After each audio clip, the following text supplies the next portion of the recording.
Jesus Christus sunga kong itu zui uten autte tu ne zak lungdam na lai siang rona mate sung pan hiya alian kwa aneu som nga le alian som aneu khat le nguk pan giat donga hi som bang ki muhiam chre to pa Jesus ina ama le tunun tak sungina pasan hu tang ko ina mun hat ka om loin pasan hu tang ko loin mun dang tom tom te pa na thu te imu te hi kopi honeu te pai koi koin lungdam na thu tang ko ina michina te dam sakin misite hinking sakin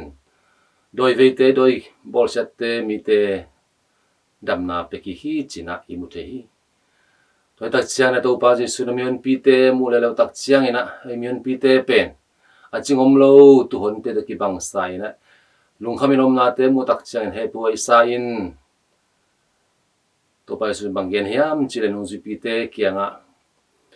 nasep ding bu ading tam ma hi anasem te tol ma hi manin lo nei pa kyang anasem te sol mang na thu nge nun china thu ana vai khak nga te himuthi hi to tak chen to ba ji sunan ung zui pi so mani te telina amau te tunga thunei na piain amau te zung mun dang ngam dang pai koi koin pasien hu tang koin nanasana khem do dam thina ding a hi zungin doi veite doi bolset na thuaming te swatang na ding a hi zongin thuni na pia in na asol na te imute hi ibang na thuni na piang na te zong to pa ji sui na ama thuni na pa kyang paranga ama bangina nungzi pi te somleni tunga piak te zong pen aman ngel lo na piang mamana hi nungzi pi te somleni ten zong amao nga sa thuni na te dam si na ding ai zongin doi veite dam na ding ai zongin amau te nga sa pasien piak la song te pen aman nei lo aman piak loina anga ma bangona aman piak loina hom son ki ding na ana vai khak na te mu the hi toy man na lo pa ji suina manun tanga sung kum thum sung wek lungnam na thu tang ko in omina to tung kum thum sunga amai na khem pe ming khar hi na to mi khem pe kyanga tun the na ding ama amai na pasien ta pahiyang na hilay tunga hun sunga nung tahi manin amay kum thum sung atang ko na pasien tu tang ko na thu pa bol na te na foundation na kichi nung zui pi te na tua tung panina kingai na to pai su piak thu na te to nung zui pi so mani te ina akhang khang ina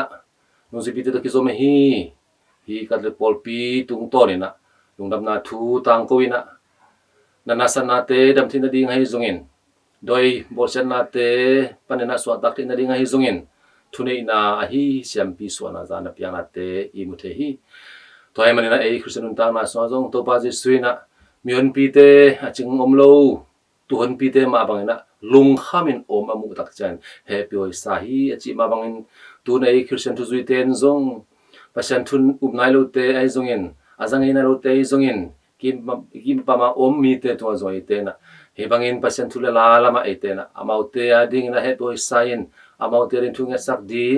amaute na pasien anung ta pasien man pasien ama phot sa pol pi sunga lutin na ding ete nin zong mi mal khat chen na vai pok ten nei in ini na to tua kin ete na amaute lamelak ding thuinget ding amaute pasien na asap tin na di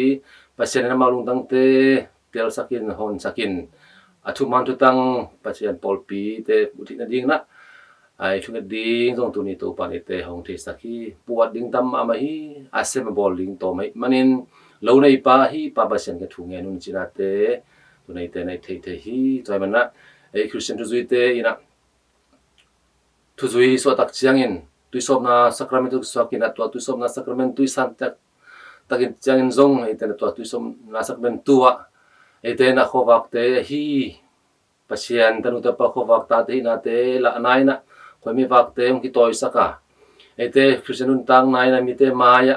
ete hoi siang tho so te na ding na pon kang ten kiap na te ten phokin ete na to tu som na le christman thon na paninga sa hi pasien khasian ro pasiani thu phate talente ete na mi te maya ete na aman piak lo nei hom ki ding tu ni nung si pite so many te to pa je suna gen ma bangina ite zong ite ding na to ni hilai sang ro ina ite ang phok sakhi to mana ema Christian tang na sunga iten pasien tenu ta pai na te khowak ta te ina te phokin adian tu na ite na advan tu hun ong suak ding to pa Jesu don na ding kin khol na advan tu ni pikal sunga ni pikal khat na hita a iten ong suak ding to pa Jesu pen iten na poi bol na neng na don na te bek to Halloween up to pen pen la ki tang sam pen pen bang hiam chile ite lung tang sunga to pa Jesu mama hong suakin to pai sui de na banga gam ta zo to pa Jesu mi te he poi sai na adon ma bang iten zong midang te kisam te thul ding ai zong ina pesan thul la la the na lo te tu ai te na he poi sai na mau ding don na tu get sak na te phok na te ini ding tu pi hi pesan ong piak la song te hi yup na te zong ina ini lam te zong ina sum pai te zong na ai te na pasian kiang pan aman piakulo inga ama bang na iten zong toy ni lam sum pai te ipil na te talent te pasian ading bing mai na mirang te tung ahom son zo ahom ke zo tanu ta pa te swa zo nai na pasian iten nun tang na sunga to pa jisu mama ong swak tak tak hi china nun tang na te dilak thei na te hi ai manin to nun tang na te inun da kim zo na ding biak to pa pasian ni mal kim cha thu pa ong piak sak ta hen amen